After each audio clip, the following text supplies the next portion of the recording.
All right, Junkie Nation. So we are continuing here to promote Challenger Series for PFL. Our next guest, Eric Alequin, joins us here. He fights Thad Dean, another fighter that we've recently interviewed. This fight's being talked about a lot. Someone's own must go. Eric Alequin is 7-0. Thad Dean is 4-0. So we're all looking forward to this. And remember, this is the division, the welterweight division that produced a fighter last year who went through Challenger Series, regular season, and made it to the final. So it can all happen. He can be taking home a lot of bags this year. What's up, Eric? How are you? How you doing? How you guys doing? Thanks for having me. Good. You're aware, right? Delano Taylor did the same Yes, thing you're sir. looking to Yes, do. sir. Yeah. He's my teammate. Oh, okay. Nice. So it's possible. There's no politics involved. You win, you impress, you keep going. Yes, sir. That's what I love about PFL, man. Yeah. By the way, I'm jealous, man. If it would take me probably 3 months to get in the same position as you do.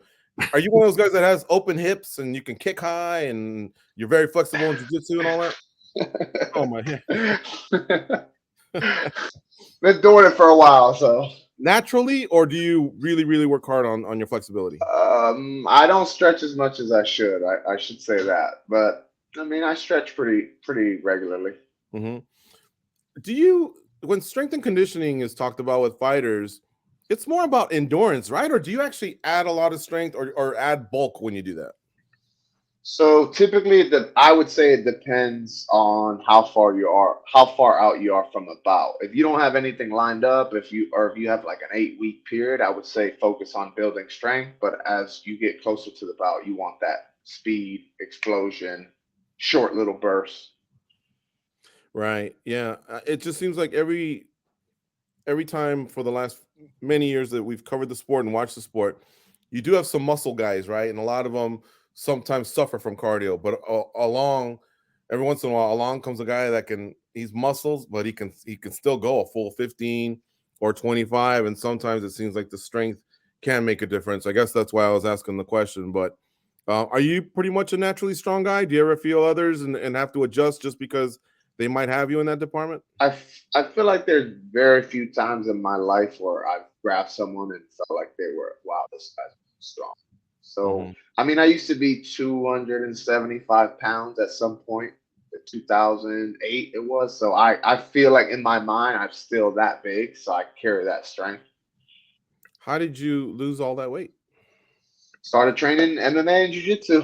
I was playing football in high school, and obviously we don't want to be fighting 270-pound men, right? Right. Yeah. Um, what position did you play? Played a little bit of everything, but in high school I played defensive end and linebacker, middle linebacker, Oh outside wow. linebacker. Yeah. You like the action, you like hitting people. I want, yeah, put me on kickoff, return. Let me nail someone. I used to ask Vincent Prue because he was a middle linebacker for Tennessee Volunteers. And I said, now that you've knocked someone out, and I'm sure you've probably knocked the quarterback out of the game or a receiver coming across the middle, what feels better? He said the KO, but he had to think about it. How about you? Yeah, What? there's nothing like full speed flying down the field and just knocking someone's head off, man. You have some Especially memorable when he hits doesn't from see you football? coming, you know. You have some memorable hits from football?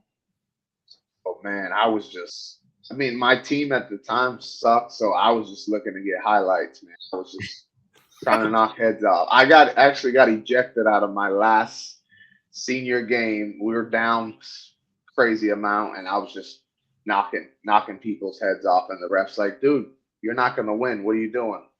I'm just getting hits, man. Yeah, like helmet to helmet, or what didn't they like about your game? Just because it was the last game of the season. The team we were playing was going to the playoffs, so they didn't want to get anyone injured, I guess. Mm-hmm. Who are some of your favorite teammates to train with? I mean, you got a ton of killers over Oh, there. dude, the pool is just insane, man. I was just telling someone yesterday, I was like, there's just no easy rounds. I've got Delano Taylor 1 round, I got Jason Jackson 1 round, I got Logan Storley 2 rounds. Just no easy rounds, man. Yeah. Gilbert Burns, Gilbert Michael Burns. Chandler, Kevin Lee. They're all kind of in.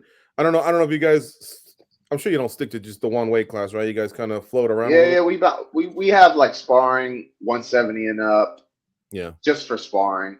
got But it. Gilbert's fighting Neil Magny, so he's prepping for a lanky guy right now. So he's actually training a lot with Delano and Jason Jackson. Got it. So, Eric, when you look over your opponent, tell us like what stuck out for you about his game and what he brings to the table. I would say he's young and he believes in himself and he's tough.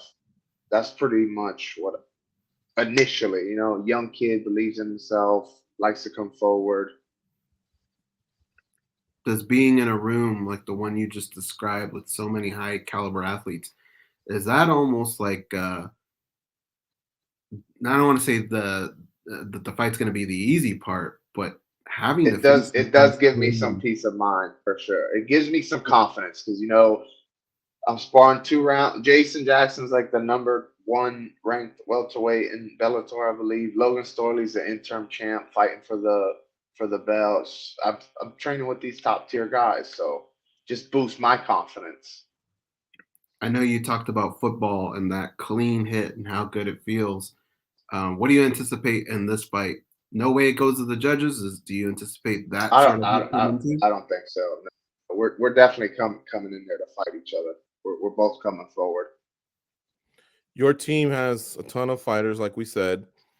I'm sure Henry Hoof gets pulled in a lot of directions, but who are some of the other coaches you work with? Will Henry be with you? And if not, who are some of the other coaches you work with and that will be with you at your fight? Really, I gravitate towards Coach Greg Jones, a wrestling coach. Just his mentality, dominate everywhere, tempo. It could be a Friday morning. All the guys we're all broken and brittle, and he walks in that room and just got to turn it up, man. So G. Jones is probably one of my favorite coaches. Mm-hmm. What about of your teammates? Who can step in and do like what James Krause did, where he was kind of fighting, and all of a sudden everybody's like, "You're kind of a good coach," and he all of a sudden became one of the top coaches. Do you have a certain teammate that you're like, you know what, keep an eye on that guy, man. That guy knows his X's and O's. Right now that pool is just so focused on fighting, so competitive. We don't really see that coaching aspect from each other. It's just so intense in there some days. I still drive there. I'm getting butterflies some days. That's the intensity level at the gym. Wow. Do you guys do a lot of sparring per how many days do you do full sparring throughout the week? So we do once a week. We'll do like kickboxing sparring with 16 ounces gloves. We'll do kickboxing and MMA with 16 ounces, and then once a week we'll do MMA sparring.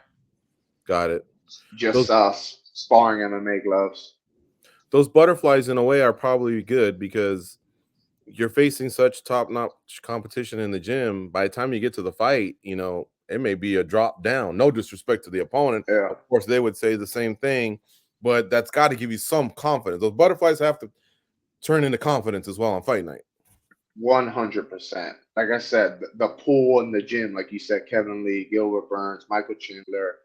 There's tons of high-level guys in there. Guys that we don't even know about yet that are just high-level that haven't hit the scene yet. I know I'm doing good when I'm having these hard rounds. I don't want the easy rounds. Some days you want to have your days where you're sort of dominating, but I like that. Just push, man. Nice. Eric, thank you so much for the time today. We really appreciate it. You and Thad, I'm sure, are going to be one of the highlights of the Challenger Series. I'm really pinning this one as one of the top fights to watch. I love it when fighters are coming in with good records and everyone's speaking highly of them behind the scenes. So good luck to you. And again, this division, it happened last year. Might happen to one of you guys. So. Yeah, appreciate you guys. Thank you so much for having me. All right. Thank you, sir. Take care.